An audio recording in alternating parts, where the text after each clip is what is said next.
A beautiful morning it is. Welcome. It is. Are you enjoying it this morning? Yes. Are you enjoying each other's company? Yes. Did you have a wonderful Erev Shabbat? Yes. And the challah was good again. It's nice. Mind you, Sharon thinks that it might affect my snoring. What? The challah. Oh. And the thing is, gluten-free challah just is not the same.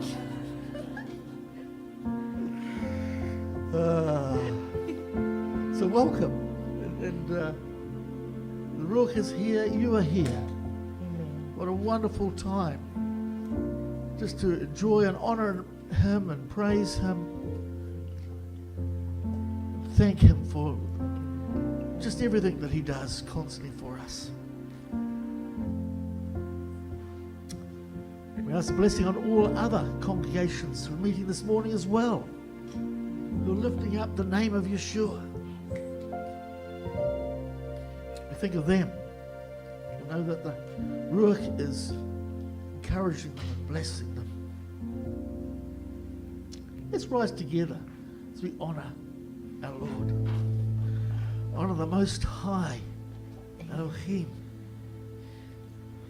Shema Yisrael, Adonai Eloheinu, Adonai Echad, Baruch Shem Kavod, Malchuto, Le'olam Va'ed.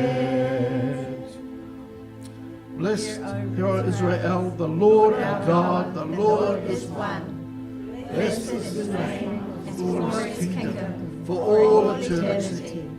And you shall love Adonai your God with all your heart, and with all your soul, and with all your strength. And these words which I command you today are to be on your heart, and you to teach them diligently to your children, and to speak of them when you sit in your house, and when you walk by the way, and when you lie down, and when you rise up. Bind them as a sign on your hands, and they shall be a frontlets between your eyes, and write them on the doorposts of your house and on your gates. And you shall love your neighbor as yourself. And the entire Torah and the prophets hang on these two commandments. Thank you, Lord. Let's continue to honor Him.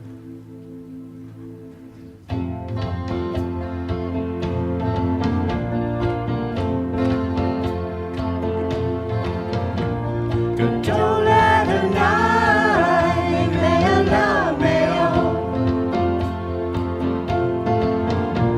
Me'ir Eloheinu, Echad Kodsho.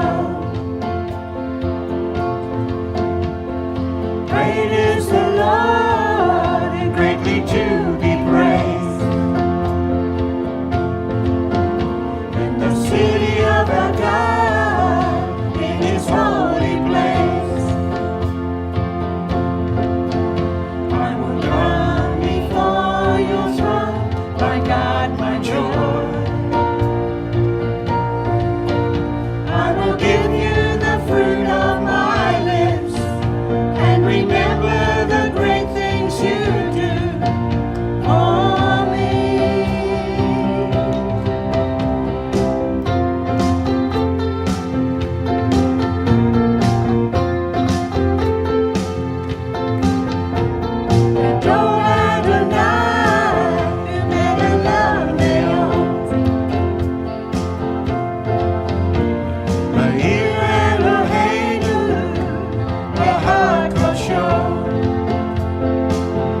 Ki malach Adonai Eloheinu. Hallelujah. Ki malach Elohei Zevot. Hallelujah. For the Lord God Almighty reigns. Hallelujah. For the host the Almighty reigns. Ki malach Elohei Zevot. For the host the Almighty reigns. Ki malach Elohei Zevot.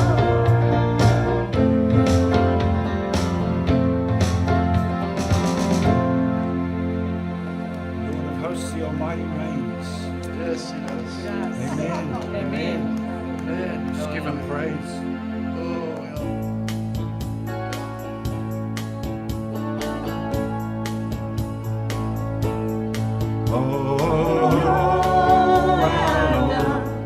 Oh, our Lord. How majestic is your name in all the earth. We behold. We behold the rising sun, the earth awakes, your hope has come. We look to you, we long for you, oh Lord. We behold the breaking dawn, the light that shines over everyone. We look to you, we long for you, oh Lord. Oh, our Lord. Oh, our Lord. Oh, our Lord.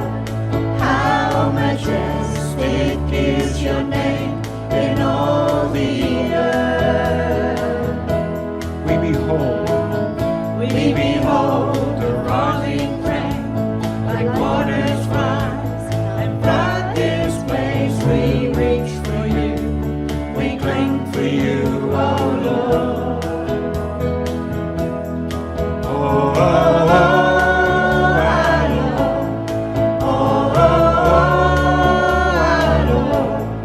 How majestic is your name in all the earth. and again. Oh, our Lord. Oh, our Lord. How majestic is your name in all the earth. Oh, your name. Oh, your name is the light in the darkness. Oh, your name is the word of truth. Oh, your name. Oh, your name. Oh, your name is the light in the darkness. Oh, your name is the word of truth. Oh, your name. Oh, your name. Oh, your name. Oh, your name is the light in the darkness. Oh, your name is the word of truth.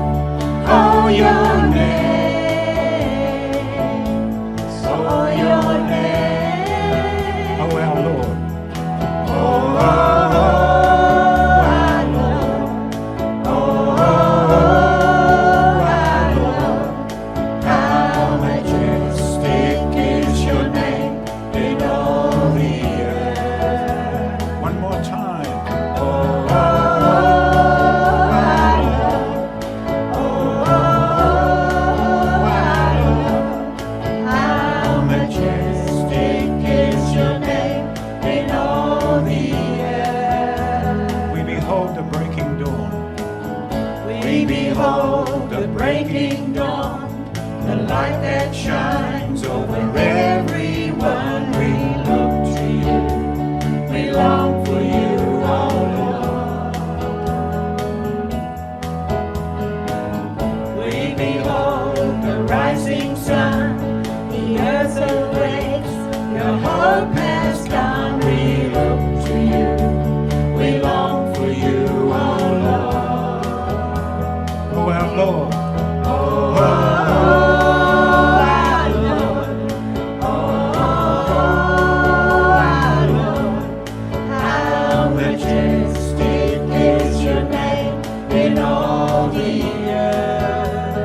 again.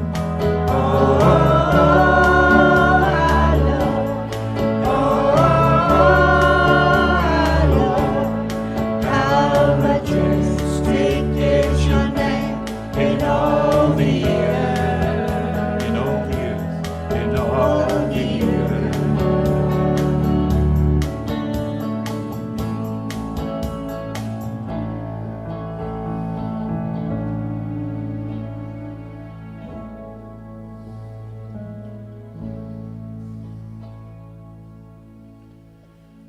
Praise you. Thank you.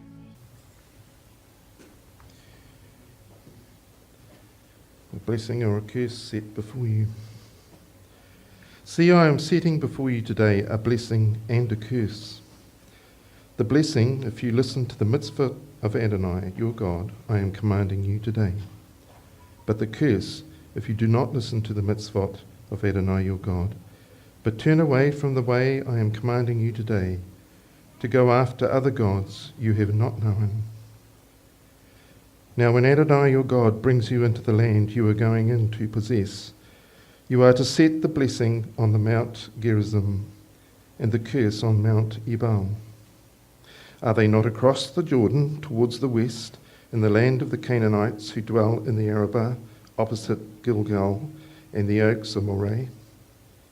For you are about to cross over the Jordan to go in and possess the land Adonai your God is giving you. You will possess it and dwell in it. And you will take care to do all the statutes and ordinances that I am setting before you today. The place he chooses. These are the statutes and ordinances that you are to make sure you do in the land that Adonai, the God of your fathers, has given you to possess all the days that you live on the earth. You must utterly destroy all the places where the nations that you will dispossess serve their gods, on the high mountains and the hills, and under every green tree. You are to tear down their altars, smash their pillars, burn their Asherah poles in the fire, and cut down the carved images of their gods, and you are to obliterate their name from that place. You are not to act like this towards Adonai your God. Rather, you are to seek only the place Adonai your God chooses from all your tribes to put his name to dwell. There you will come. There you are to bring your burnt offerings and your sacrifices, your tithes, the offerings of your hand, your vow and freewill offerings, and the firstborn of your herd and of your flock. There you and your households will eat before Adonai your God and rejoice in every undertaking of your hand, as Adonai your God has blessed you.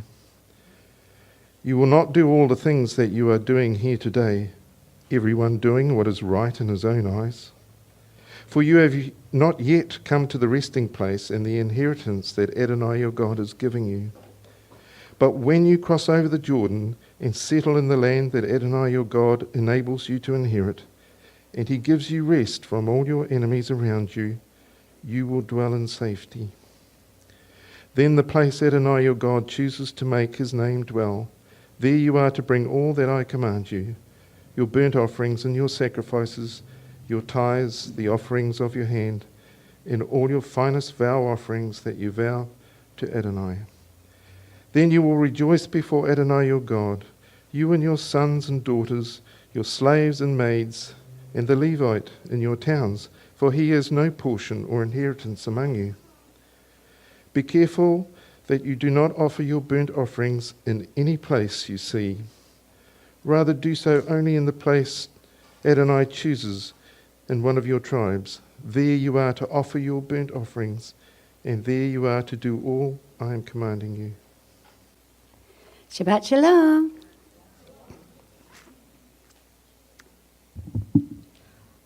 Okay, so only whatever your being desires you shall slaughter and eat according to the blessing of Yahweh your Elohim, which he has given you. Within all your gates, the unclean and the clean do eat of it, of the gazelle and the deer alike. Only the blood you do not eat. Pour it on the earth like water. You are not allowed to eat within your gates the tithe of your grain or of your new wine or of your oil or of the firstlings of your herd or your flock, or of any of your offerings which you vow, or of your voluntary offerings, or of the contribution of your hand. But eat them before Yahweh your Elohim, in the place which Yahweh your Elohim chooses, you and your son and your daughter, and your male servant and your female servant, and the Levite who is within your gates. And you shall rejoice before Yahweh your Elohim in all that you'll put your hands to. Guard yourself that you do not forsake the Levite as long as you live in your land, when Yahweh your Elohim enlarges your border as he has promised you, and say, let me eat meat, because you long to eat meat. You eat as much meat as your being desires.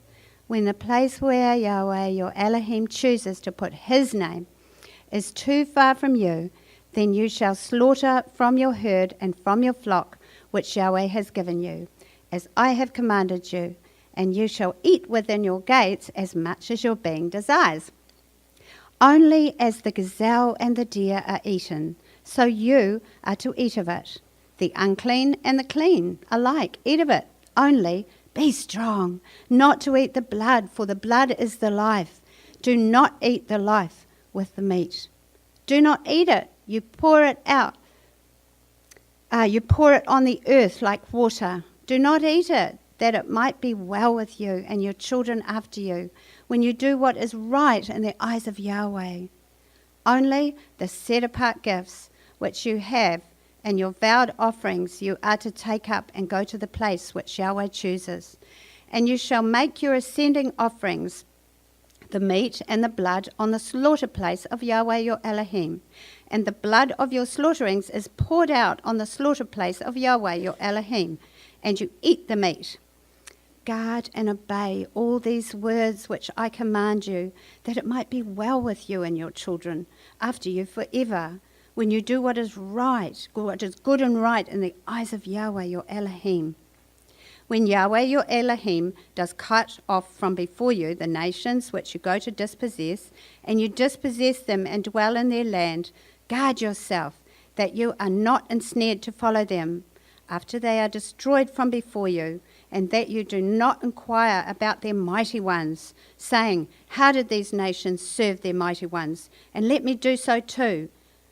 Do not do so to Yahweh your Elohim, for every abomination which Yahweh hates they have done to their mighty ones, for they even burn their sons and daughters in the fire to these mighty ones. Do you know what? The only fire that we offer our children into is the fire of the Holy Spirit, of the Ruach HaKodesh, for cleansing and purification.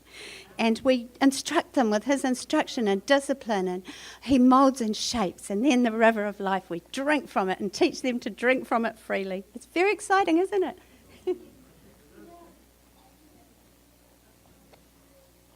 Deuteronomy chapter 13, beware of false prophets.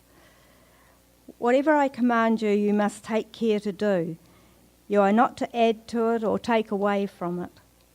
Suppose a prophet or a dreamer of dreams rises up among you and gives you a sign or wonder, and the sign or wonder he spoke to you comes true, while saying, let's follow other gods that you have not known, and let's serve them. You must not listen to the words that prophet or that dreamer of dreams. For Adonai your God is testing you to find out whether you love Adonai your God with all your heart and with all your soul. Adonai your God you will follow, and him you will fear. His mitzvot you will keep. To his voice you will listen. Him you will serve, and to him you will cling.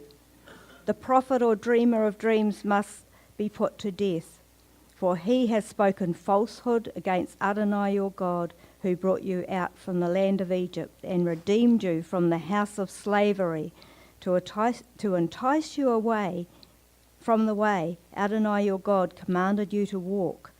So you will purge the evil from your midst.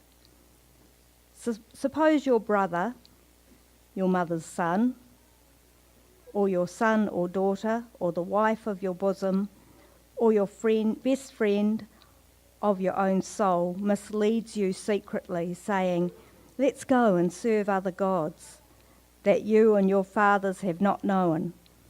From among the gods of the peoples around you, near you or far off from you, from one end of the earth to the other, you are not to give in or listen to him. Your eye is not to pity him, and you are not to spare or conceal him.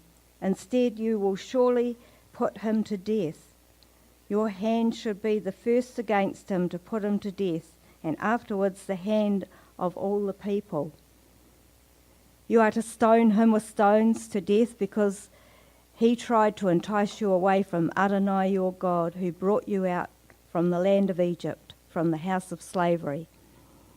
Then all Israel will hear and be afraid, and never again will they do such an evil thing as this in your midst. Suppose you hear it said in one of your cities, which Adonai your God is giving you to dwell in, that worthless fellows have gone out from among you and enticed the inhabitants of their city, saying, "Let's go and serve other gods that you have not known." Then you are to investigate, search out, and inquire thoroughly. If indeed it is true and the matter certain that this abomination has been done in your midst, you will surely strike down the inhabitants of that city with the edge of the sword, utterly destroying it, and all that is in it, and its livestock with the sword. You are to gather all its plunder into the middle of the street, and you are to burn with fire the city and all its plunder, all of it to Adonai your God. It will be a ruin forever. It shall never be built again. Nothing from the band should cling to your hand, so that Adonai may turn from the fierceness of his anger and show you mercy, and have compassion on you, and multiply you, just as he swore to your fathers. When you listen to the voice of Adonai your God, keeping all his mitzvot that I am commanding you today, doing what is right in the eyes of Adonai your God. Clean foods for a holy people. You are the children of Adonai your God. You are not to cut yourselves or shave your forehead for the dead, for you are a holy people to Adonai your God. From all the peoples on the face of the earth, Adonai has chosen you to be his treasured people. You are not to eat any detestable thing. These are the animals you may eat: the ox, the sheep, the goat, the deer, the gazelle, the roebuck, the wild goat, the ibex, the antelope, and the mountain sheep. Among the animals you may eat any animal that splits the hoof completely split in two, and chews the cud. Yet of those that chew the cud or have a split hoof, you are not to eat the camel, the hare, and the rabbit, because they chew the cud but do not split the hoof. They are unclean to you. The pig, because it splits the hoof but does not chew the cud, is unclean to you. You are not to eat their meat or touch their carcasses. Of all that are in the waters, these you may eat. Whatever has fins and scales you may eat, but whatever does not have fins and scales you may not eat. It is unclean to you. You may eat all clean birds, but these are the ones that you are not to eat: the eagle, the vulture, the buzzard, the red kite, the black kite, and any bird of prey of that kind, every raven of any kind, the ostrich, the owl, and the seagull, a hawk of any kind, the little owl, the great owl, the white owl, the pelican, the Egyptian vulture, the cormorant, the stork, a heron of any kind, the hoopoe, and the bat.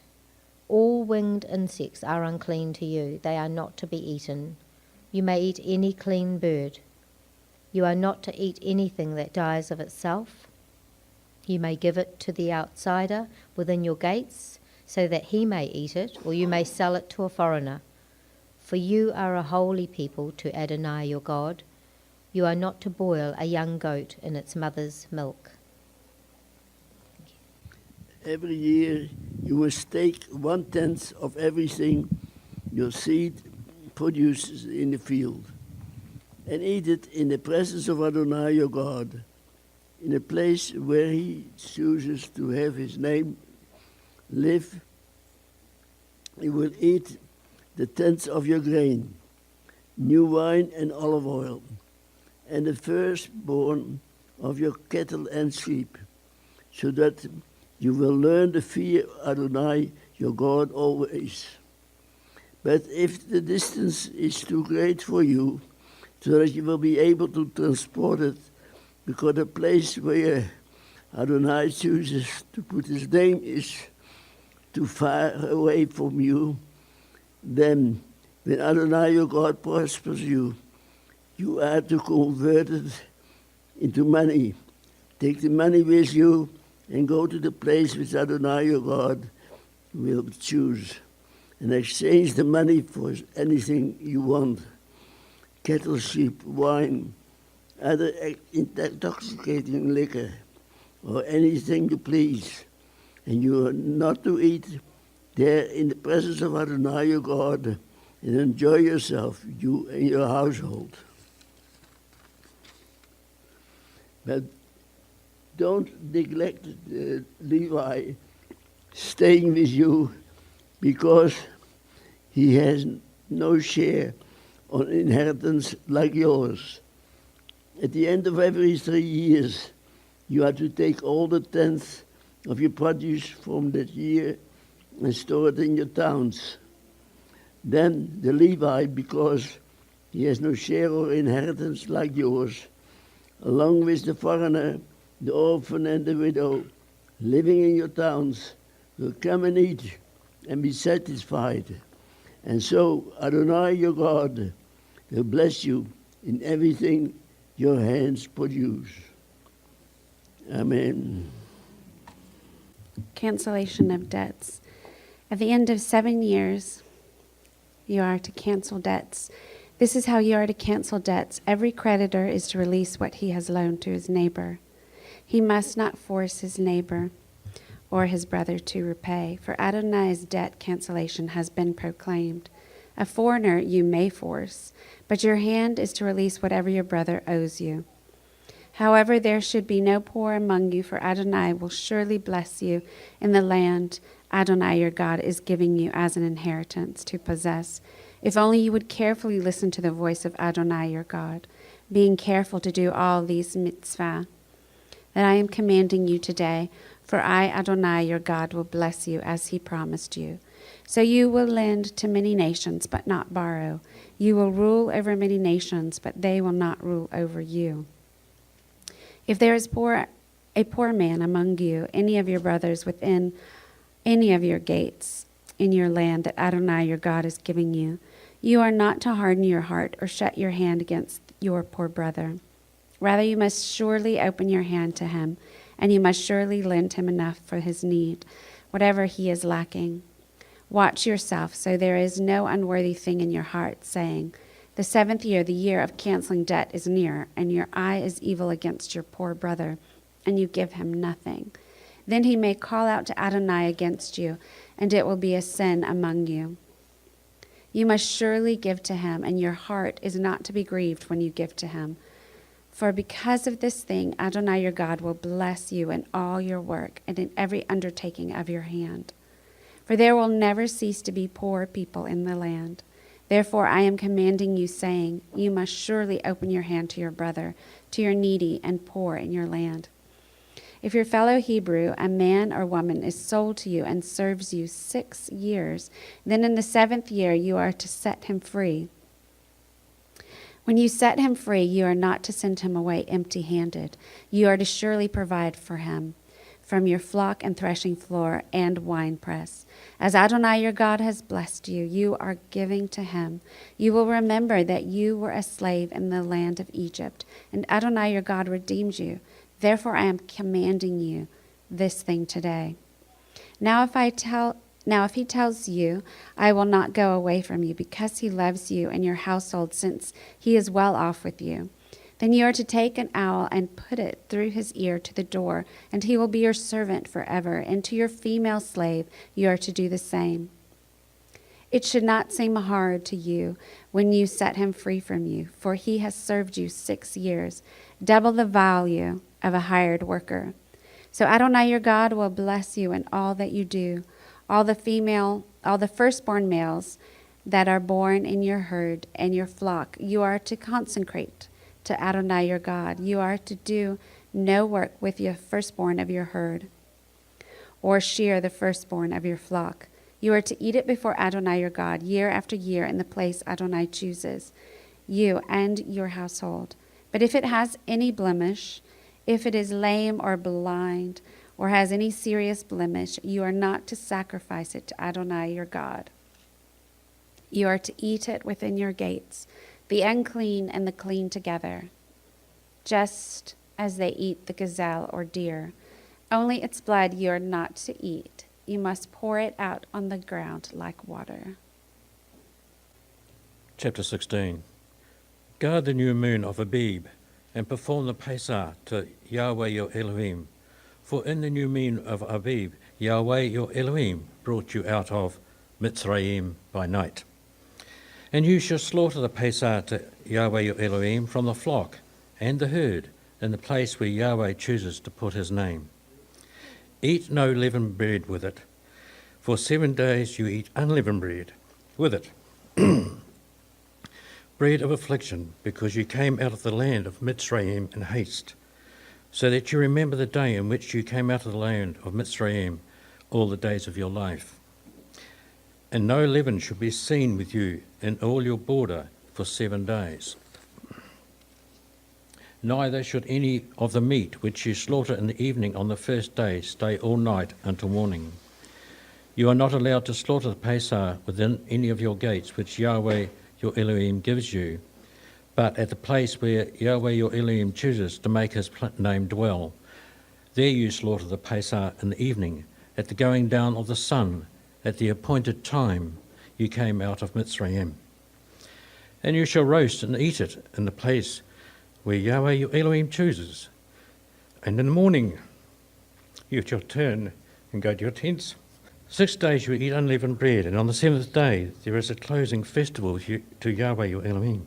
You do no work. Count 7 weeks for yourself.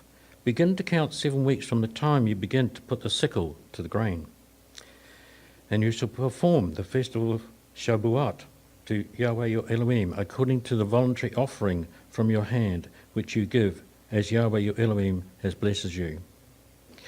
And you shall rejoice before Yahweh your Elohim, you and your son and your daughter, and your male servant and your female servant, and the Levite who is within your gates, and the stranger and the fatherless and the widow who are in your midst, at the place where Yahweh your Elohim chooses to make his name dwell. And you shall remember that you were a slave in Mitzrayim, and you shall guard and do all these laws. Perform the festival of Sukkot for 7 days after the ingathering from your threshing floor and from your winepress. And you shall rejoice in your festival, you and your son and your daughter, and your male servant and your female servant, and the Levite, and the stranger and the fatherless, and the widow who are within your gates. For 7 days you shall celebrate to Yahweh your Elohim in the place which Yahweh chooses, because Yahweh your Elohim does bless you in all your increase and in all the work of your hands, and you shall be only rejoicing. 3 times a year all your males appear before Yahweh your Elohim in the place which he chooses, at the festival of Matzot, and at the festival of Shabuot, and at the festival of Sukkot. And none should appear before a Yahweh empty-handed, but each one with the gift of his hand, according to the blessing of Yahweh your Elohim, which he has given you. Appoint judges and officers within all your gates, which Yahweh your Elohim is giving you, according to your tribes. And they shall judge the people with right ruling. Do not distort right ruling. Do not show partiality, nor take a bribe. For a bribe blinds the eyes of the wise and twists the words of the righteous. Follow righteousness, righteousness alone, so that you live and inherit the land which Yahweh your Elohim is giving you. Do not plant for yourself any tree as an Asherah in the slaughter place of Yahweh your Elohim that you make for yourself, and do not set up a pillar which Yahweh your Elohim hates. Shabbat. Always has to go a whole lot higher. I got up early this morning and I was listening to Brian's rabbi talking about this parashah. And I just thought I'd just share a little bit about it because there were two things that really stood out in his little chat. And he was talking about this parashah, which is called Re'eh, which means to see or sight. And he was talking about all the vultures and the birds of carrion, especially in Israel, that are just multiplying. There's thousands of them. And they have such brilliant eyesight that they can be outside of the borders of Israel and they will still see a rotting carcass miles and miles and miles away. And he just likened, and he also remembered that they were unkosher.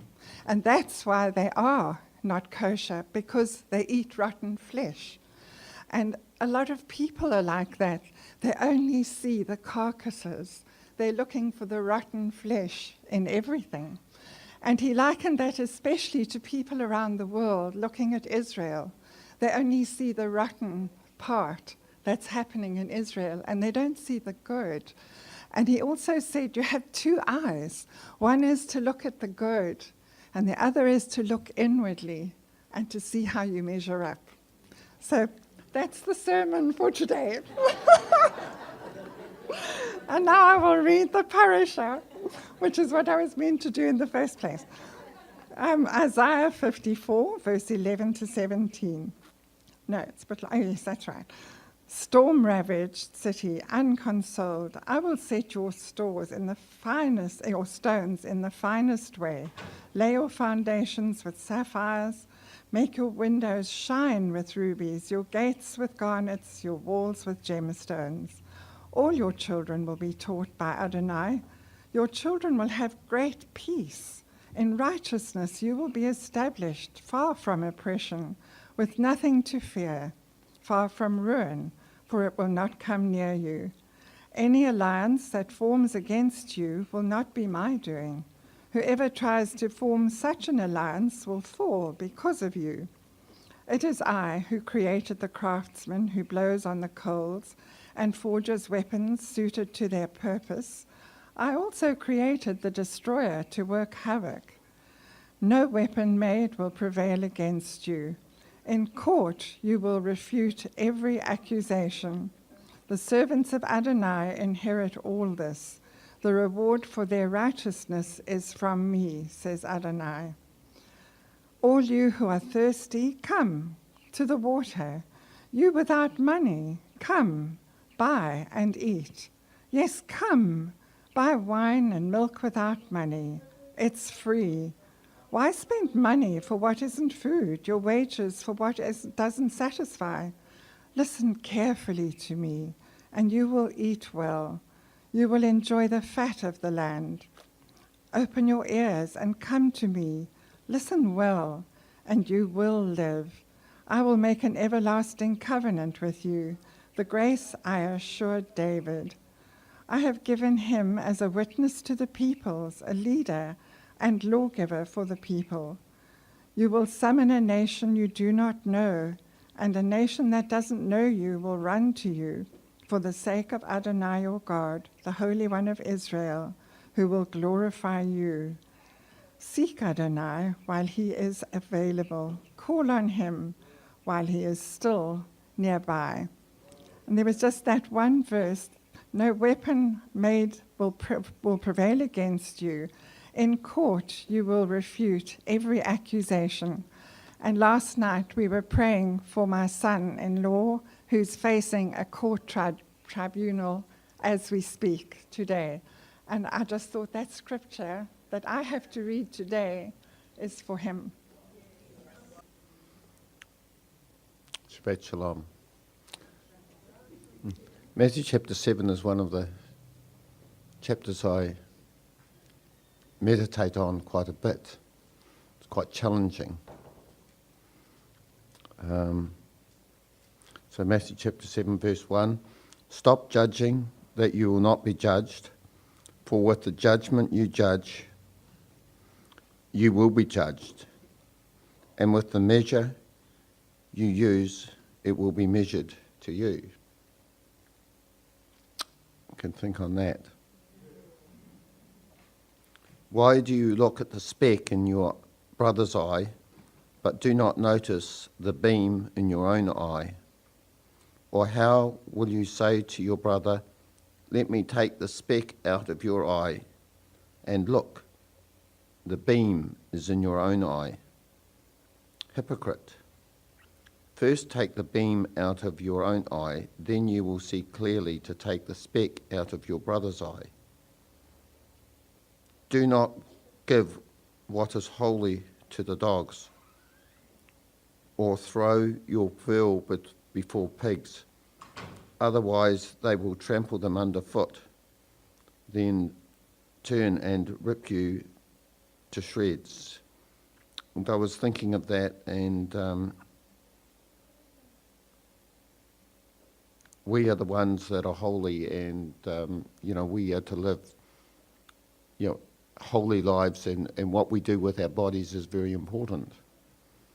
And also, when it talks about the pearls, I thought about the pearl of great price, which is our salvation.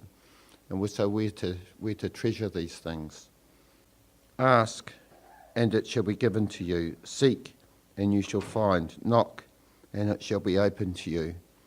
For everyone who asks receives. To the one who seeks finds, and to the one who knocks it shall be opened. For what man among you, when his son asks for bread, will give him a stone? Or when he asks for a fish, will give him a steak? If you then, being evil, know how to give good gifts to your children, how much more will your Father in heaven give good gifts to those who ask him? And with these thoughts, I'm planning to go to Africa, because God has promised his children good gifts, and seeing millions of Christians starving in the world is not his will. Verse 12, so in all things do to others as you would have them do to you, for this is the Torah and the prophets. Enter through the narrow gate, for the gate is wide, and the way is broad that leads to destruction, and those who enter through it are many. Narrow is the gate, and difficult is the way that leads to life, and those who find it are few. Watch out for false prophets who come to you in sheep's clothing, but inwardly are ravenous wolves. You will recognize them by their fruit. Grapes aren't gathered from thorn bushes, or figs from thistles, are they? Even every good tree produces good fruit, but the rotten tree produces bad fruit. A good tree cannot produce bad fruit, nor can a rotten tree produce good fruit. Every tree that does not produce good fruit is chopped down and thrown into the fire.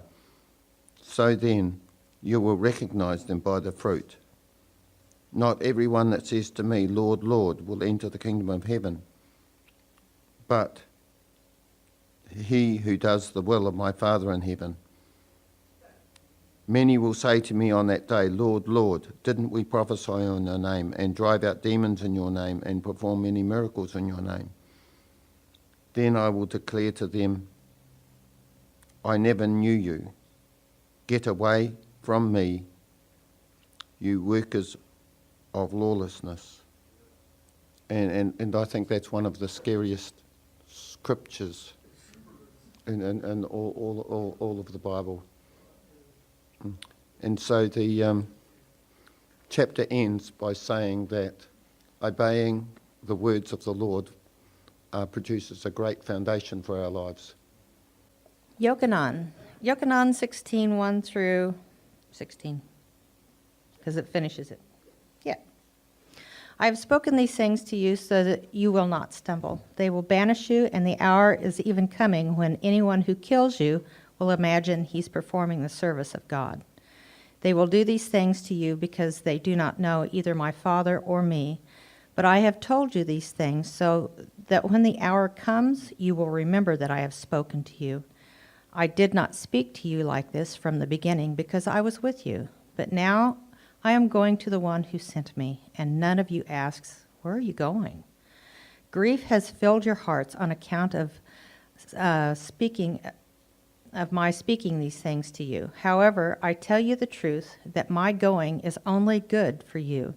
For if I do not go, the advocate will not come to you. But if I go, I will send him to you.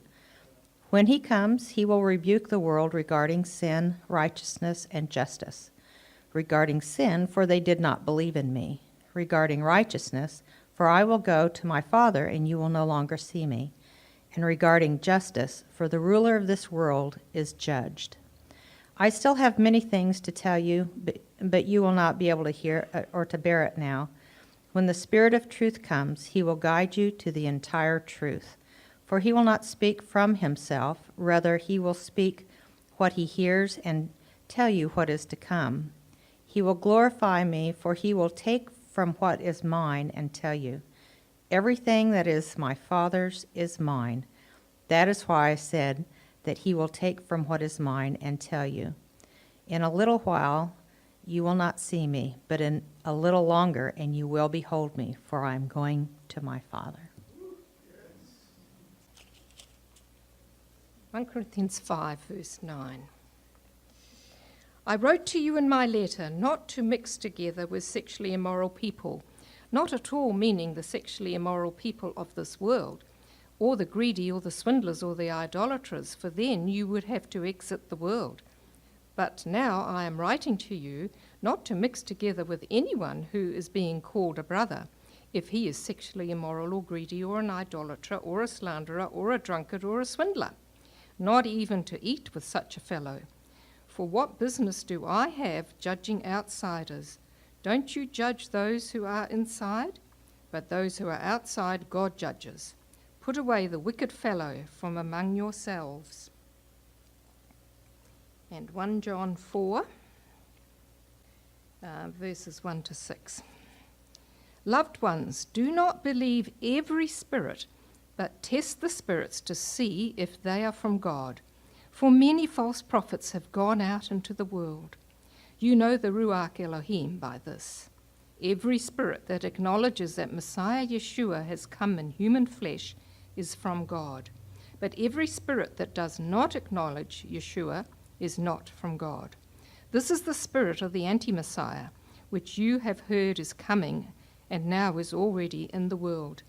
You are from God, children, and you have overcome them, because greater is he who is in you than he who is in the world. They are from the world, so they speak from the world, and the world listens to them. We are from God. Whoever knows God listens to us, but whoever is not from God does not listen to us. But this we know, that the spirit of truth and the spirit of error. Wonderful readings. We now have the privilege of Jeff coming to speak. Part of our family. It's wonderful.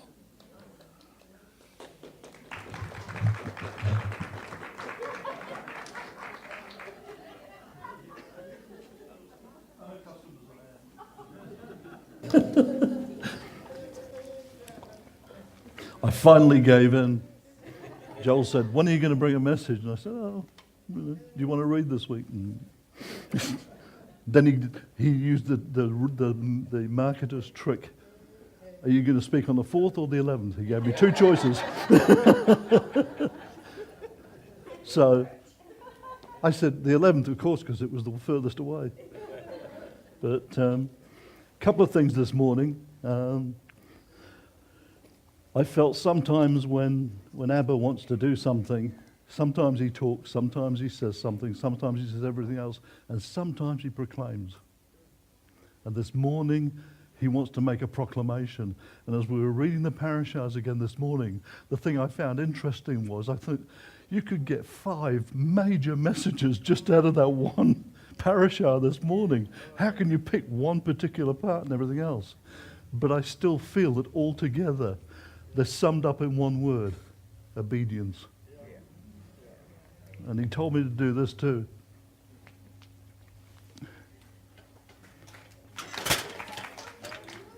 I've never played this one, so I don't know. We'll give it a try. But I felt him say it's a proclamation this morning, and let people know, because it's not about just us. We're proclaiming it into the heavenlies. We're proclaiming it to Tauranga, to New Zealand. So we'll give it a try.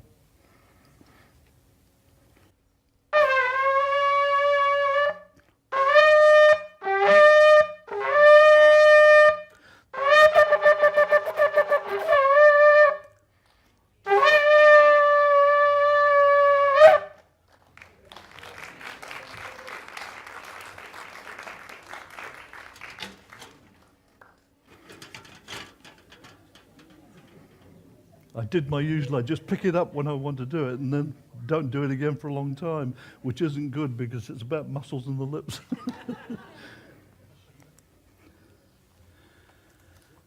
The other thing he told me to do before I make the reading itself is just to read a piece of scripture, because it's so important to understand this piece of scripture before you listen to the proclamation.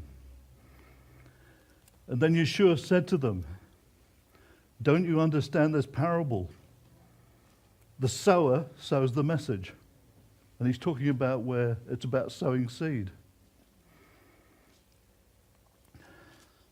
Those alongside the path where the message is sown are people who no sooner hear than the adversary comes and takes away the message that was sown to them.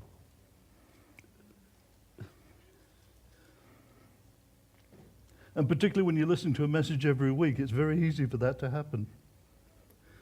Likewise, those receiving seed on rocky patches, in other words, people who are having problems, hear the message and joyfully accept it at once. I've seen it so many times. You get this guy and he had a heart transplant and he was on fire for the Lord and he was listening and he was obeying and stuff like that. 5-6 weeks later, just back to normal again. Very quickly forgot that he wouldn't be stood there if it wasn't for what he'd received.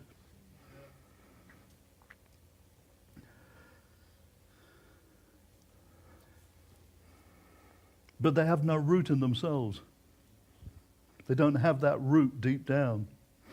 Again, I don't want to go on too much about things other than the message, but we had friends that had a vineyard, and they called it, I think it was called Gimlet Gravels or something. It's in Hawke's Bay somewhere. And the reason that they plant the vineyard in rocky soil, in gravel, is because the harder it has to push down, the harder it has to work, the better the grapes. The more effort that they put in, the better the fruit, the sweeter the fruit. So they purposely make it work for a living. And Abba does that with us sometimes. We think, why is it so hard? Why do I feel like I'm having to sort of constantly put the roots down and everything's stony and everything, Because he wants sweet fruit. Because the fruit's not for us. You ever notice trees don't eat fruit? People eat fruit. The tree just does its job of producing the fruit. The fruit is for other people, not for us. Anyway. Others are sown among thorns. They hear the message, but the worries of the world, isn't that easy? We all have that. Everything crowds in and we get worried and we get anxious and that's why he says be anxious for nothing. And it starts to crowd out the message. But the worst part about that is the worries of the world, the deceitful glamour of wealth and other kinds of desires push in and choke the message so that it produces nothing. If the message produces nothing, then what's the point of the message? Anyway, that was nothing to do with the message. But two things I want to say this morning is so often people see Abba as a dictator. He's this one in the sky, and if you get out of line, piece of 4x2. When people say that, it just proves they don't know him. It's about a relationship with him. He's a loving father. He's not thinking there, looking at his list and thinking, right, who's been naughty? Who am I going to punish today? That's not what he does. It's not who he is. He's a loving father. He wants the best for us. And when he says no, it's because it's best for us. Like we were talking about the unclean animals. As Gaynor was saying this morning, why are they unclean? Because they're vultures. They're carrion. The animals, the fish are the filters of the ocean. They filter all of the dirt and all of the bad chemicals. They filter them. That's why we're not supposed to eat them. Those animals, they feed on the rubbish and the garbage and the rotten stuff. All of those things, it's for our own good. Why does he say don't eat something that dies in itself? Because you don't know what it died of. I'm not willing to take the risk, are you? Anyway, like I said, this is all about consequences.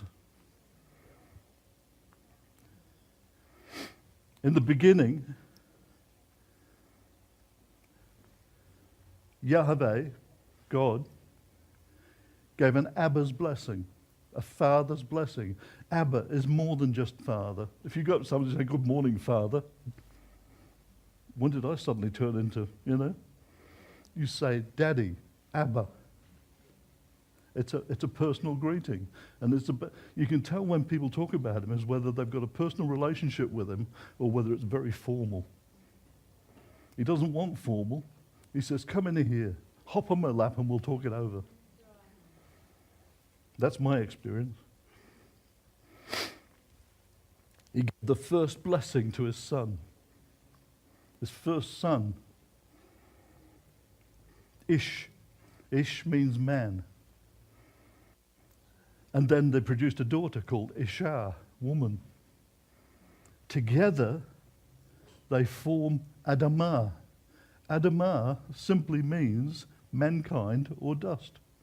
Man was formed from the dust, so he's Adamah. We call him Adam for short, but it's a description of who he is and where he came from. So what was the first thing he told them? His first instruction to them, you sort of wait with bated breath. What's he going to tell me? Be fruitful and multiply. And he's thinking, I don't know what fruitful means and I don't know how to multiply.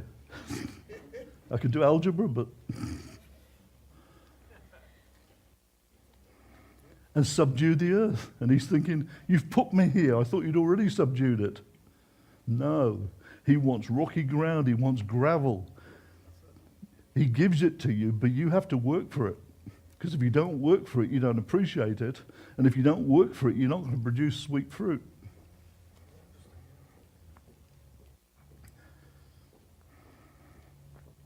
So subdue the earth and rule over it, along with everything created on it. So suddenly he's put in charge of the family farm.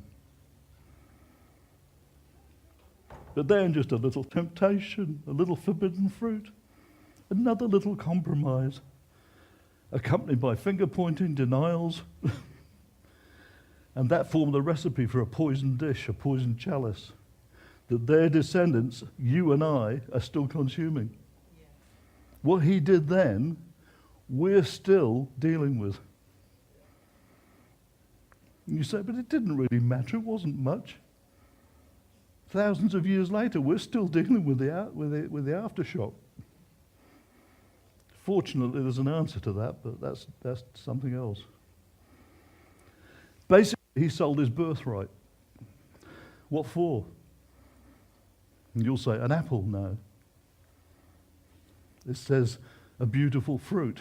It probably wasn't an apple. You don't get many apples in the Middle East.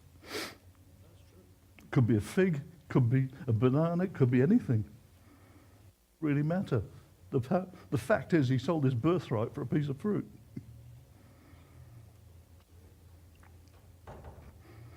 Just like certain other people sold their birthright for the red stuff, I'm starving, I'm hungry, just give me the food, I don't care. Yeah, take the birthright, I don't care, just feed me.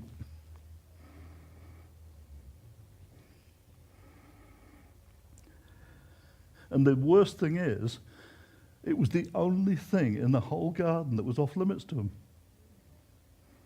He gave him everything else and said, it's all yours, except this. And guess what? You've seen the animals poking their heads through the fences to get this wonderful grass, and you think, well, what's the stuff behind you? Doesn't look any different to me. They had it all. The earth and everything in it was theirs. He started the whole thing off by saying, it's all yours. The animals are yours, the earth is yours, subdue it, do what you like, call them whatever name you want to, it's all yours. Except this. So the family farm away. He swapped a bracha, or a blessing, for a kilel, or a curse. And he inherited the consequences. And because he inherited the consequences, he caused the ground to become cursed on their account. Not just in that one garden, but everywhere. It was a major shift. It was a tragedy of global proportions. People talk about global warming and all the things that are happening now. That's nothing compared to what he did.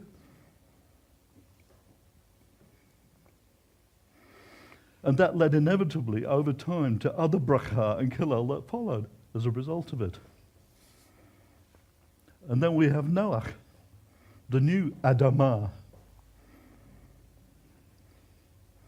Started again 10 generations later. It only took 10 generations to go from Gan Eden to drowning them all because they were the way they were behaving. 10 generations.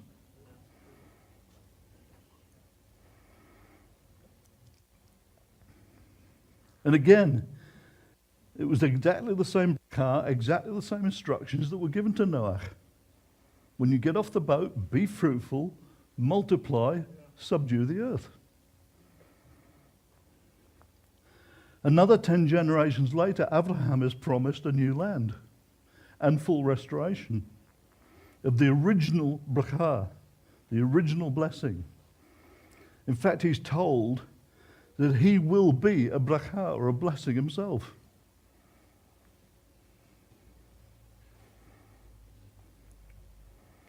He will bracha, or bless those who bracha him, and kilel, curse those that curse him. And that's still happening. There's a lot of people around the world cursing Israel, cursing Abraham. And without realizing it, they're actually cursing God. They're playing a dangerous game. They're going to get their fingers burnt. It basically was very clear that whoever blesses Israel, whoever blesses the descendants of Abraham, will be blessed. Those that curse them will be cursed. There are consequences. It's all about obedience. If you obey, you're fine. If you don't, if your father turns around to you and says, if you go near that fire, you could fall and burn your hands. But if you stay away from it, you'll be kept warm and toasty and you'll be blessed. Is that dictatorship? That's a father wanting to keep his child safe. If you do this, you'll be blessed. If you do that, you'll be cursed. Obedience is better than sacrifice.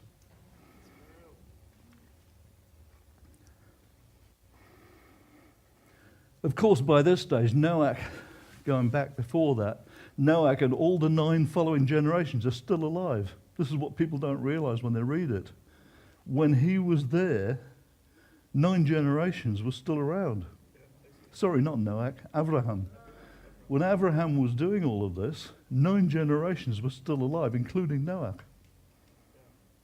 Read it. Look at the ages they went to. He had a tough act to follow.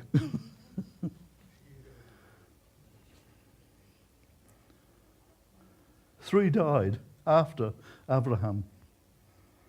Noah die until Abraham was 58 years old.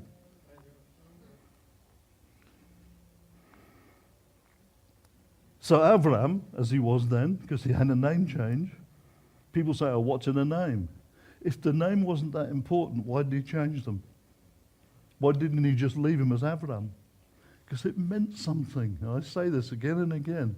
Names in Hebrew mean something. They're not just names. It's important. At that stage, he was still Abraham. He hadn't changed.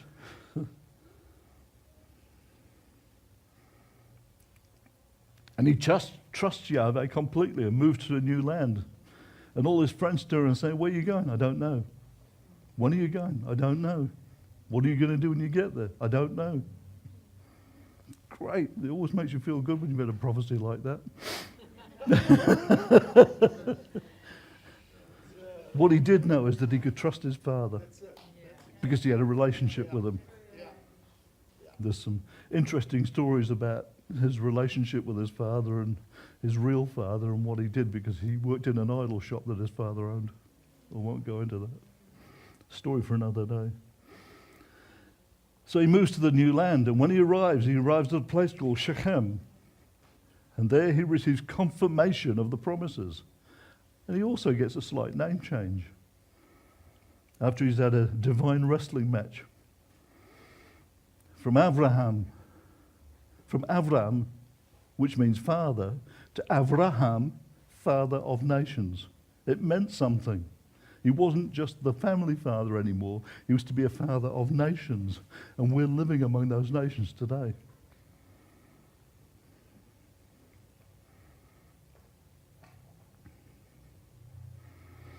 And he was given a perpetual title deed.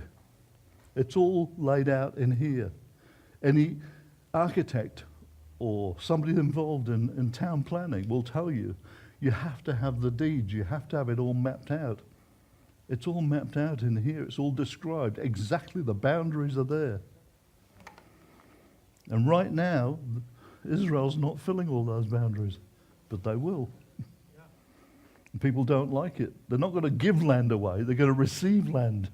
They've got it the wrong way around at the moment. We don't want to give it up, we want to inherit.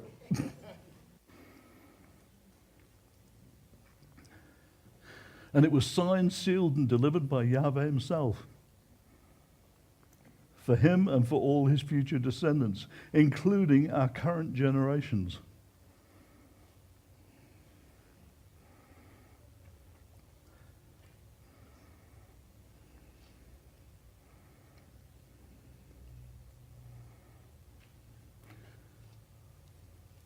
Whose return journey, or aliyah simply means going up. And it comes from when people had to go up 3 times a year to Jerusalem.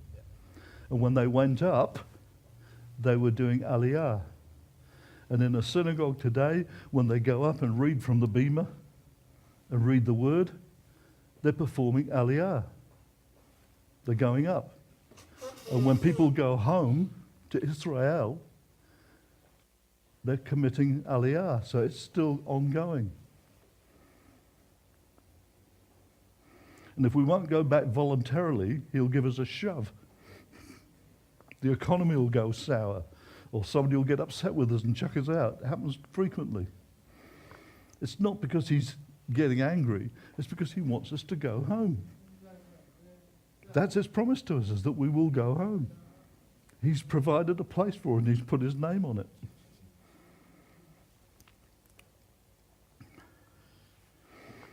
And just as a point of interest, Abraham was actually born in 1948 BCE, which will be a very familiar date to people. 1948. We actually inherited that promise, just ahead and not before. But meanwhile, back on the journey, many generations later, Moshe arrives on the scene again, right on time, as promised, exactly 400 years after they were in Egypt, as prophesied to Abraham. We're the only people that have had our history written in advance.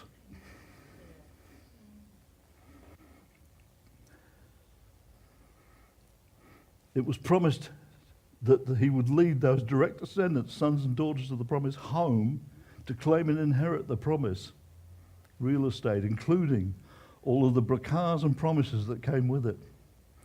And eventually, 40 years later, they arrived full circle at the site of the original altar built by Abraham to commemorate the received covenant. As we've said many times before, it should have only taken a few days. But we're slightly stubborn and slightly stiff-necked, and it took 40 years. And I've got bad news for you. We're not the only ones that are stubborn and stiff-necked. A lot of the Gentiles are too. Why? Because we all come from the same family. People forget. He created how many people? We all come from them, no matter what we call ourselves.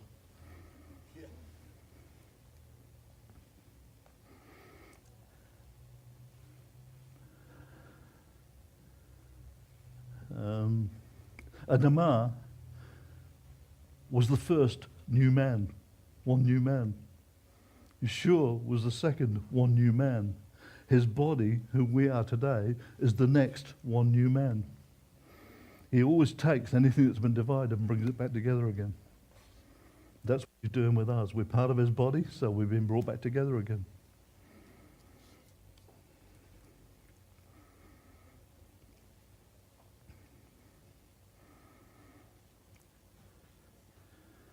And they arrived at Shechem as 6 tribes were sent to Mount Gerizim to the south to proclaim the bracha, or the blessings, the prophesied promises. On the other side, across the Jordan Valley, is Mount Ebal, and the other 6 tribes were sent there. Why did he go all the trouble to send 6 tribes, a lot of people, all the way up that mountain that side, and all the people up that mountain that side? That's why he told me to make a proclamation this morning. It's a proclamation. He was letting each of them know, and all of the surrounding countryside, what he was doing and what it would be about. And he was basically saying, this is what I'm telling you. If you obey it, the promises, you'll be a blessing. If you disobey the promises, you'll be a curse. A curse simply means the consequences of not being obedient. The word curse has taken on a whole new connotation over the years as it's been used for different things of the occult. But it basically means is you either obey or you disobey. If you obey, you're blessed. If you disobey, there are consequences. Just like gravity. Try jumping off a building and saying, I don't believe in gravity. You will when you hit the ground.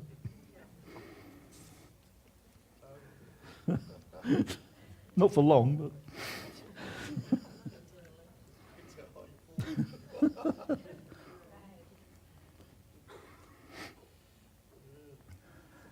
So they were told the promises, the rewards of obedience, and at the same time, the consequences of breaking those promises. And the interesting thing is, even to this day, Mount Ebal is steep, it's barren, nothing grows on it, anywhere on it. It's interesting that the word Eval is almost like evil. It's a steep, barren, bleak, and non-productive piece of rock. But on the other hand, Mount Gerizim, where the promises were sent from, it's fertile, it's terraced, and it's fruit-producing land right to the summit. There's not many summits where you can grow fruit, but there you can. Fruit grows right to the summit, olive trees, whatever. Abba has a point of putting things in plain sight to back up his promises. I love it every time I see a rainbow because it makes me feel, yes, I can still trust him.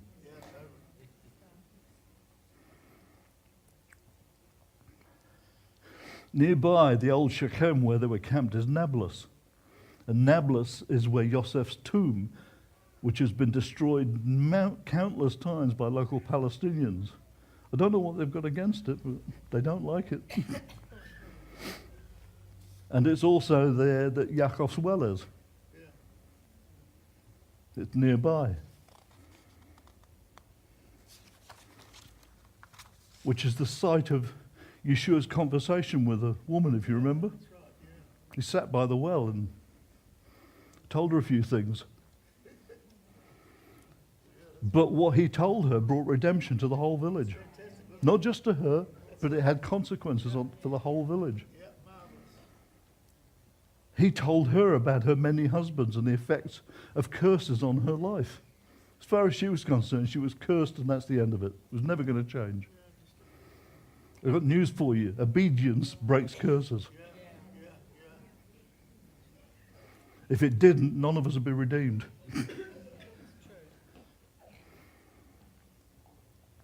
And what did he offer her? Forgiveness. And if we've been offered forgiveness, how dare we withhold forgiveness from anybody? And he gave her a blessing. So basically, he broke the curse with a blessing and with forgiveness. And he put her and her neighbours' lives right back on track. It transformed the whole village. It was a snapshot of what he wants to do worldwide.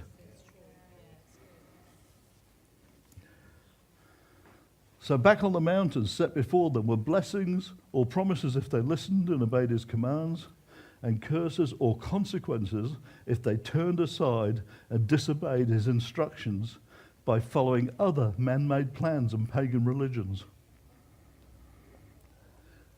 And you hear him warning them and saying, even your loved ones, if they try and draw you aside to something, don't take any notice of them. And one of the clearest illustrations of that I saw was a few years ago. We were living over at Mount Maunganui when we first came down here, and my son and his wife and children came from overseas, and we were saying we were getting ready for Hanukkah and stuff like that. And he suddenly turned into this 5-year-old child again and was whinging and whining because we didn't have Christmas decorations up and we didn't have a Christmas tree and we didn't have lights. And these poor children will be deprived if we didn't provide them for them. And as grandparents, that impacts. We were going to be the bad guys if we didn't do that. That's what that's talking about. Abba knows we're going to be put under intense emotional pressure and blackmail at times like that. And anyway, we went out, came back. There was a Christmas tree with all the lights and all the decorations. They'd sneaked it in while we were out. Never said a word. And I'm sure he was expecting me to explode. And I just quickly prayed about it, and I felt Abba turn around and said, leave it to me. The next morning, there was this brown, withered up piece of stick there. There wasn't a single pine needle on it. They were all over the ground. And he never said a word. He just quietly picked it up and dumped it outside on the deck. He takes care of things. Hey? I didn't, but Abba did. There are consequences. We don't often have to do things. If we leave it to him, he has far better ways of doing it. I didn't need to say a word. Didn't need to lose my cool. He knew where we stood. We knew where he stood.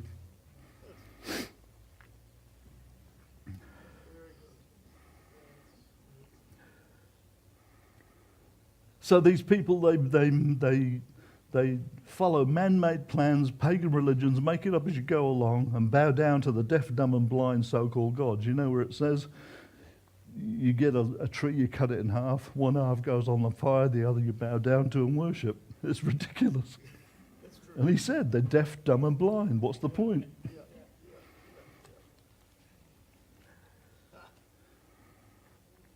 Living a successful life is actually quite straightforward. People say, oh, it's complicated.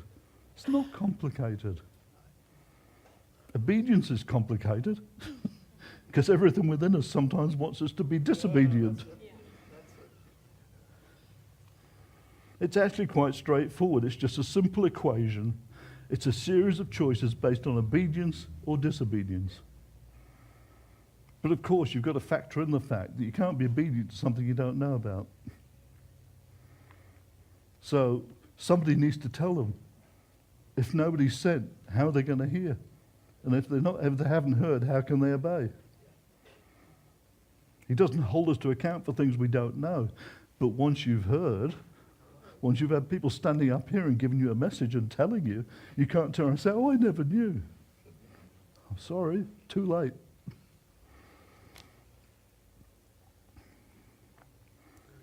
It's brachas, curses, life or death, rain or drought, sowing and reaping. They're all principles. They're all the opposite of each other. You can't reap if you don't sow. You've either got rain or drought. The moment we've got rain. But it's interesting, I can't remember what we saw yesterday on TV or something, but this was a lush region of the world normally, and the plane was going over the top, and the fields were just completely brown, completely barren. There wasn't a speck of green anywhere, and this is a helicopter flying over it. There wasn't a speck of green anywhere on the ground.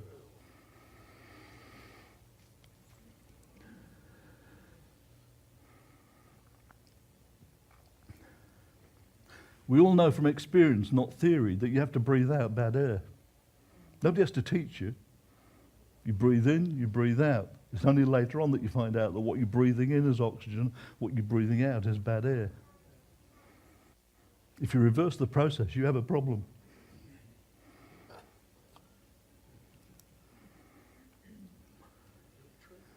You have to do this in order to receive life-giving oxygen. You can't live without it. And of course, if you don't believe that, by all means, try and hold your breath for 10 minutes. Be my guest. Or even reverse the process by sucking the bad air back in again. It's just like gravity. What goes up must come down. And the end result of all of this is predictable. And it's equally inevitable. We will die if we ignore these things. It's the same spiritually. We will die spiritually if we ignore and don't obey what he's telling us. That's what the two groups of people on the mountains were all about. He's saying, choose this day, life or death.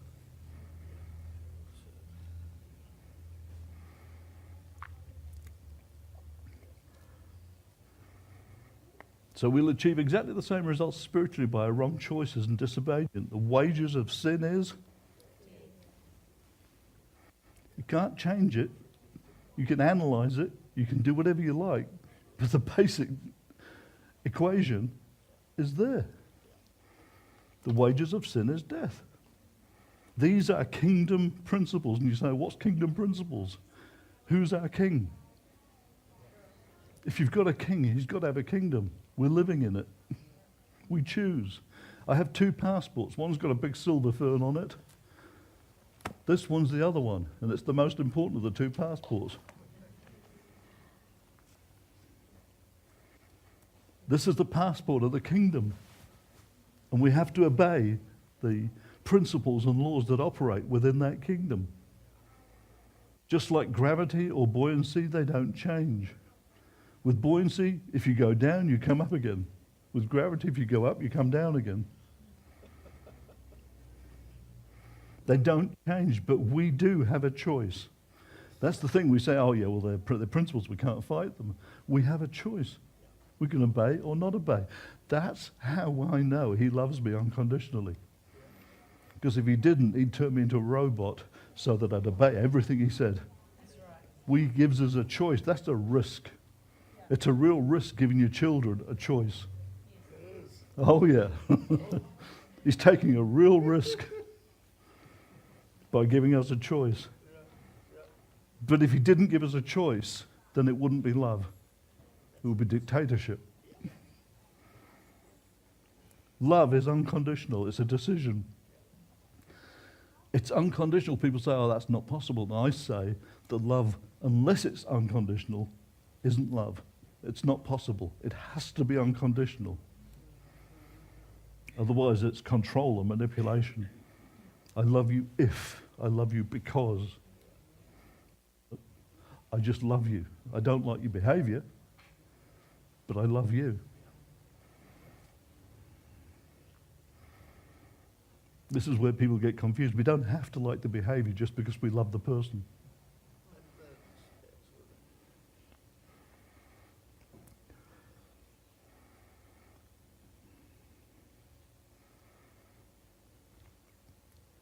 Do we obey them, or do we ignore them, or do we fight them? We've got three choices. We can either obey them, we can fight them, or we can disobey them.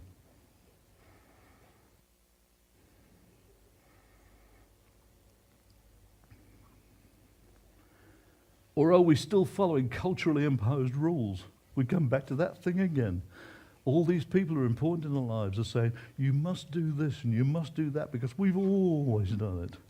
This is always the way we've done things. This is the way our people do things. This is our culture. This is our tradition. They're not always good traditions. And people say, oh, what's wrong with tradition? Nothing. You get good traditions and bad traditions. Works both ways. But it doesn't mean that as followers of Yeshua and as children of Yahweh that we're to obey them. Because people from different cultures obey different gods. They obey different sets of rules until they actually meet and have a relationship with them. We don't base what we do based on where we come from and where we live. We base what we do based on His Word.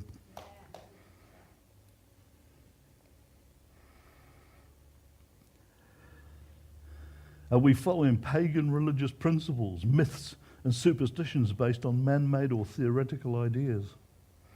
So many things these days are put forward as facts, and they're not. They're theories. They're simply theories. They're not facts.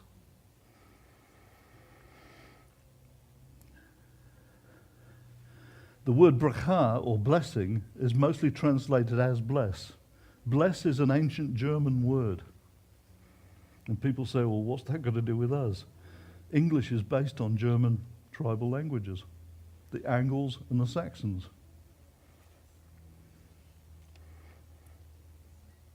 And the word for blood in German is bless.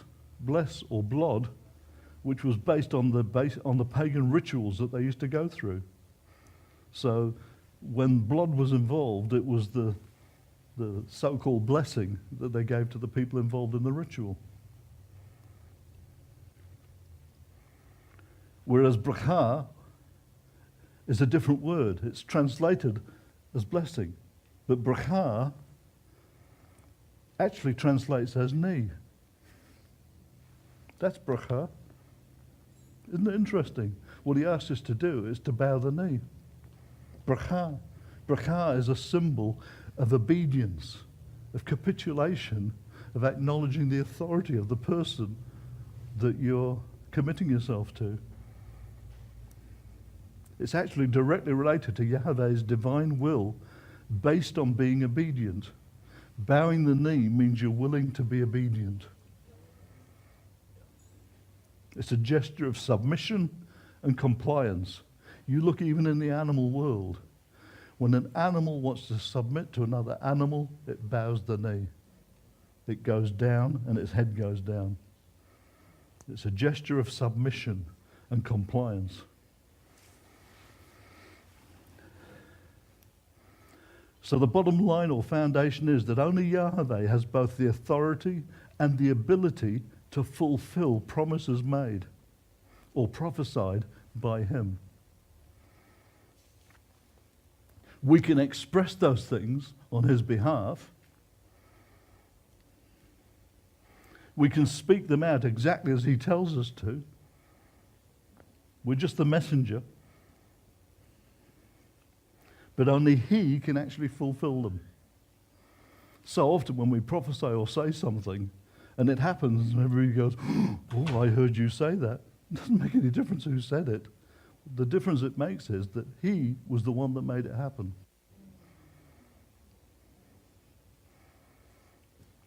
And He can only do it in His time frame, which is not necessarily the one we've asked for. Why? Because all we ever ask Him for is fruit. And all He ever asks us to do is to trust Him because He wants to deal with the root. If you only deal with the fruit, you'll be dealing with it forever. You'll be kept so busy, you won't know what to do with yourself. But if you deal with the root, that's the end of it. Nothing else can grow. No more fruit.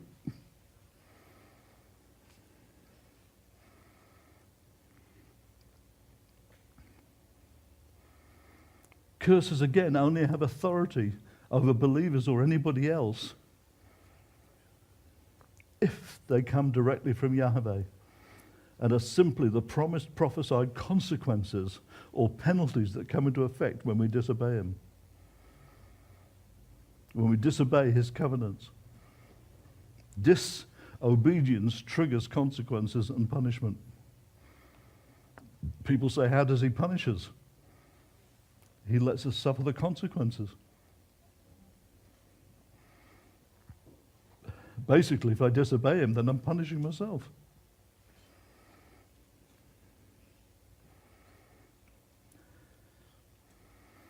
The superstitious hocus-pocus dominant in today's new age humanistic society, which includes all of its man-made Greek logic-based religious institutions, and they are, most institutions are based on Greek logic, not on Abba's word.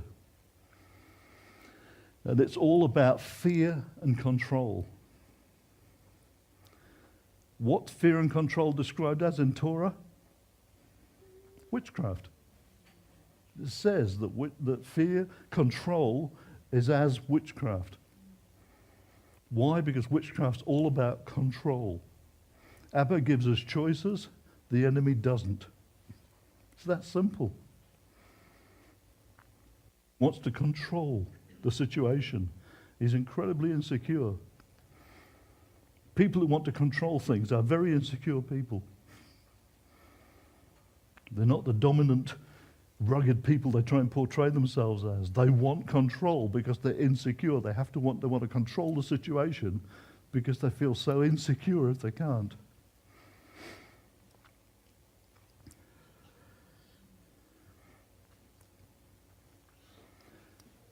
All of this stuff is a process of using curses, spells, clairvoyance, nowadays called channeling.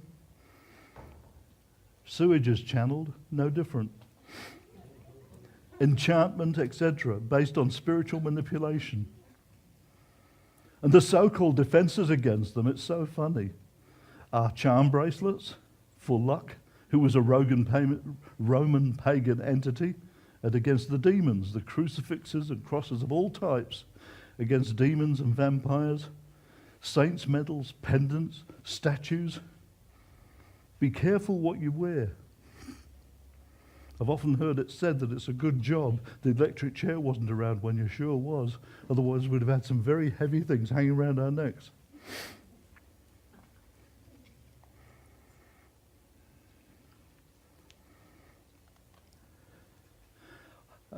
Research the origins of design of some things. It's not the thing themselves that are bad, it's bowing down to it and relying on it or worshipping it. Even if it was given to you, this is, again, you keep coming back to the same thing. Oh, but it was given to me by a very precious relative. Oh, it was given to me by a boyfriend. It was given to me. I don't care who gave it to you. If it's not the right thing, it's not the right thing. Don't get totally bent out of shape about it, but just ask Abba what he thinks. Ask him for his advice. Hamsars are used by all cultures. And you see it used a lot, and people say, oh, I've seen them in Israel. Of course you have. There's just as much of the occult in Israel as any other country in the world. Because they brought it out of where they were sent to. Where they spent years in exile and then came back to the land. They brought the rabbinical Judaism with them as well from the same place. So a lot of these things are around, and people say, oh, but they're beautiful. They're not beautiful. They represent something that's not beautiful. And the reason people wear them, including Jews and Muslims, in the Middle East, is to ward off the evil eye. Isn't it interesting that they've taken what Abba says about your eye is the window to your soul, and they've translated that as the evil eye. The only time the evil eye is mentioned in there is when it talks about being stingy. Not being generous. That's when that word, evil eye, is used.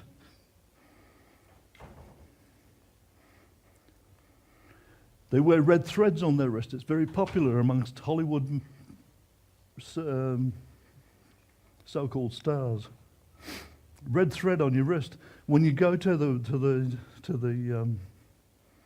wall, and you come down the steps towards the wall, there's gaggles of all these people, some dressed up as rabbis, some dressed up as all sorts of things. The first thing they try and do is tie a little red thread around your wrist. And when they've given you this blessing, they ask you to pay for it. They give you a sob story about how they've got 6 children to feed and they're not going to have any food that night for Shabbat. It's just a con. Red thread costs them nothing, but it makes them a lot of money.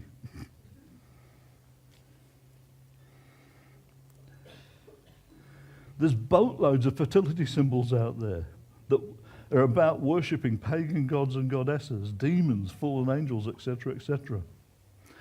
The good news is that these self-fulfilling curses and items, including death threats, only work if vulnerable, gullible, superstitious people accept and bow down to Fortune or Fortuna, who is another goddess. Mother Nature, who is another goddess. Fate, Kismet, karma, etc.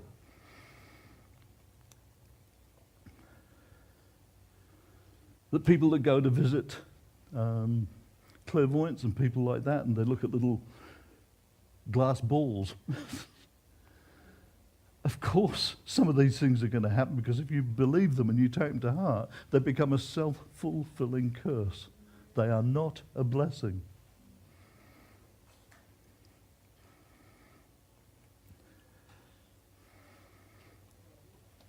So you give them authority by default when you even start to think, oh, maybe. You give them control over your life.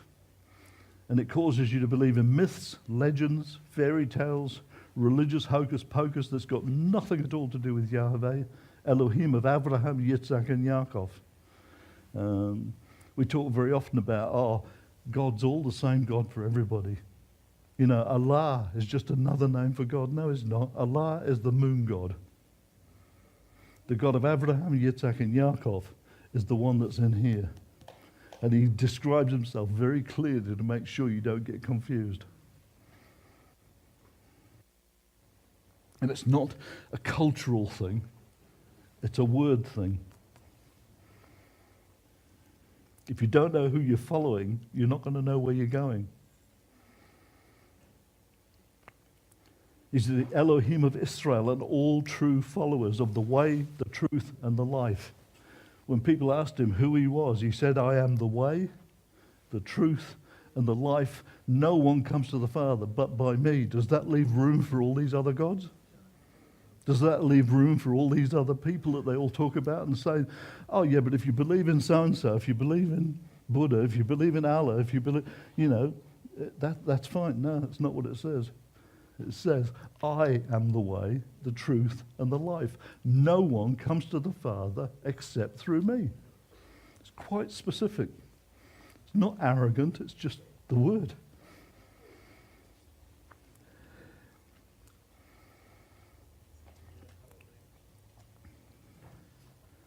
Multitudes of people follow religiously things like numerology, including Kabbalah, tarot readings, and seances. So-called enlightened celebrities and socialites flock to channelers. Of course people are going to be desperate. Of course they want to talk again to relatives and loved ones. It's a con. It's emotional blackmail. It's where it says in there, don't follow them, don't believe them, don't do the things I've told you not to do. Be obedient to what I say and don't be obedient to emotions. As hard as that is, because it's not true. They're not talking to anybody except evil spirits. And how do they know about these people? Because some of them are living there. They're living with them, so they know all about them. So of course they can talk about things. These channelers who supposedly speak with the dead. You saw what happened to David when he tried to do that. He got himself into a whole heap of trouble. The inevitable result of this is that death and curses are the only thing that they're channeling. They can't channel life. They have no authority to channel life. They can only channel death and the consequences of it. Death and curses are the only thing that they use to tickle the ears of their willing victims. And they are victims. They're victims of the blind who lead the blind by following and accepting self-fulfilling pagan curses. Personally, I'd rather talk to the living. It's just my choice. No point talking to the dead. There's no future in it.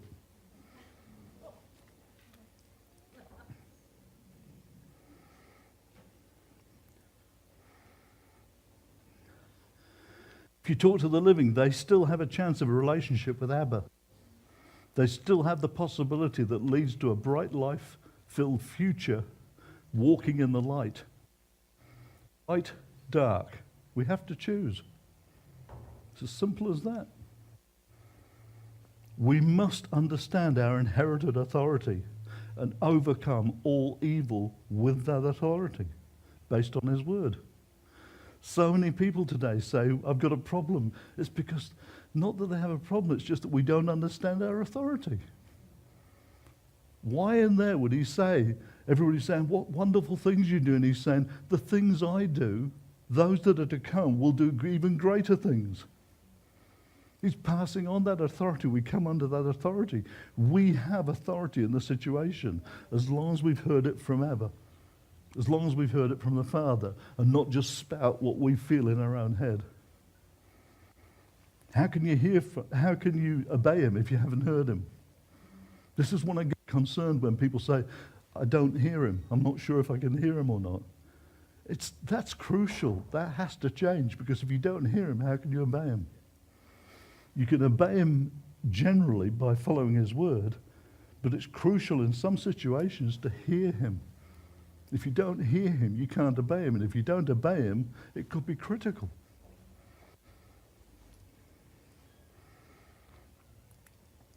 How can you speak life to somebody else if you haven't heard it from Him? Even Yeshua said, I don't say anything that I haven't first heard from the Father. So who are we to just speak something off the top of our head and to say, oh, I've studied this book, I've studied that book, and I'm going to teach you? No. What's important is to speak what He says to us. What He says to me, I speak to you. And your responsibility is to take what I've said and check it out and make sure I'm right, not leading you astray. Anybody stood up the front here knows that. If they're following Him, they know that your responsibility is to check it out. Check out everything that's been read, everything that's been said.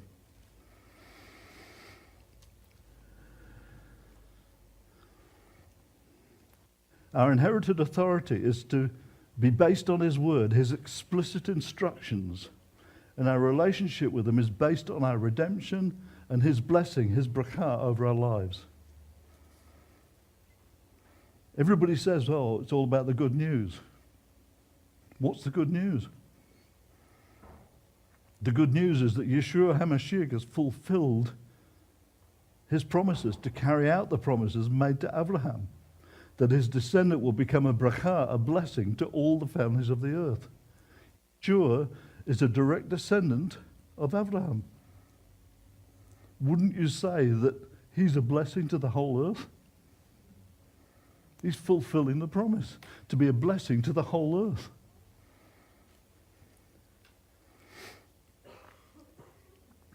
So how is he a blessing to all the families of the earth? He's broken the curse that was imposed on Adamah on our behalf. Why? Because only He had the authority to reverse it. We can shout and scream it as long as we like. We can't affect it. We can't break it. He can. And He came in such a way that it was broken once and for all.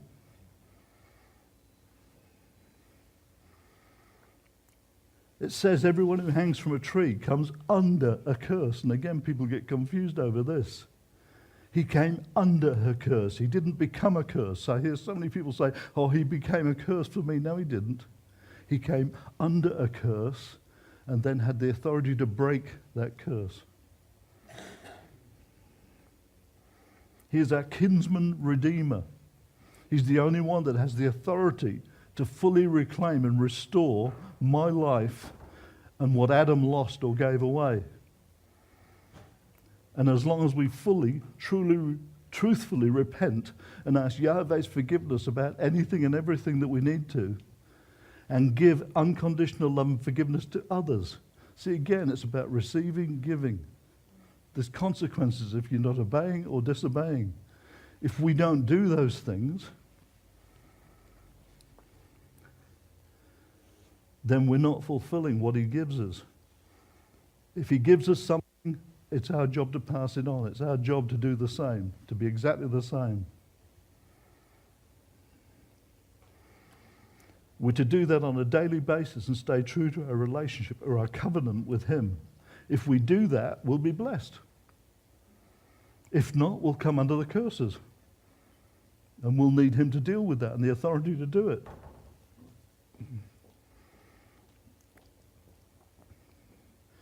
We'll be blessed and we'll inherit all of the promises.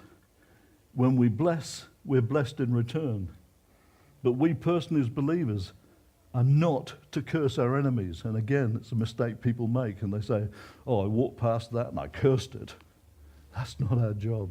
Our job is to bless. We're to be those that bless. We'll leave the cursing to other people. That's their problem. He said, I'm the God of life, not the God of death.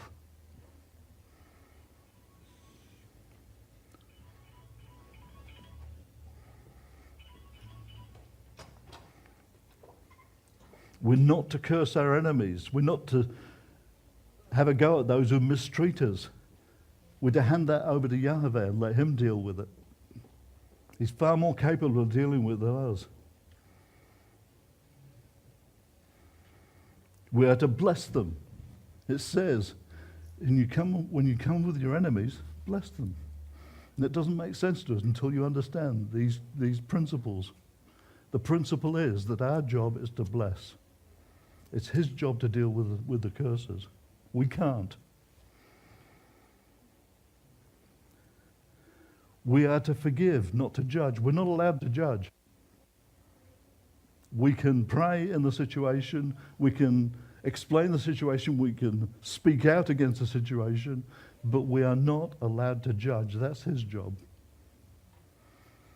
We're not to put on a sheriff's badge and say, I'm here to represent him. That's his job. He's the judge. We are not the jury.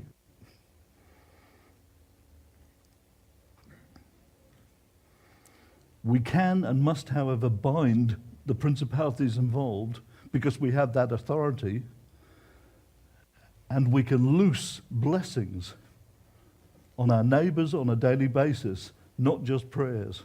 Because if we receive something, like if you receive this word today and don't do anything about it, what's the point? So what are you going to do with what you've heard today? That's my question today. So Shalom Talmudim, followers of Yeshua HaMashiach, Jesus the Messiah. Shalom.